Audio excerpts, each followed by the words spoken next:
Trending ngayon yung sayaw ni Marian Rivera. Kung nakikita nyo guys sa aking likod ay meron siyang effect na parang gumagalaw yung camera guys. Pero hindi yan gumagalaw yung camera guys. Ituturo ko sa inyo for today's video kung ano ba ang ginamit ni Marian Rivera para magkaroon ng effect ang video niya. So madami dito ang gumagaya kay Marian Rivera sa kanyang pagsayaw at kanyang step.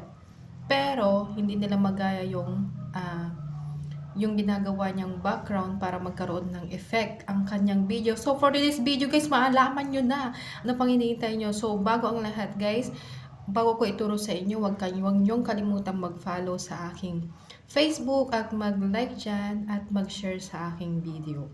So guys, ito na ituturo ko sa inyo sa CapCut. And then pagpunta natin dyan guys is pindutin natin yung new project.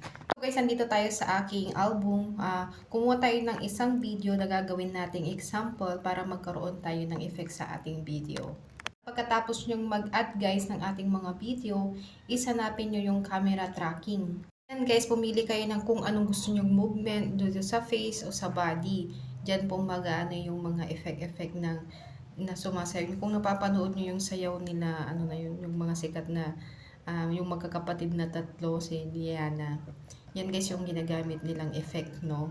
So guys, yan guys pala, pro yan, may ano yan guys, may bayad. Pero bibigyan ko kayo ng technique para hindi na kayo magbayad dito sa CapCut. Gawin nyo to guys na screen recording nyo na lang po ang video ninyo, and then pagkatapos yung screen recording yung kung nalagyan nyo ng effect ay maaari nyo nang i-edit dun sa album niyo, 'di ba? Sa album natin merong siyang crop. So i-crop na lang po natin 'yun, guys. So 'di ba?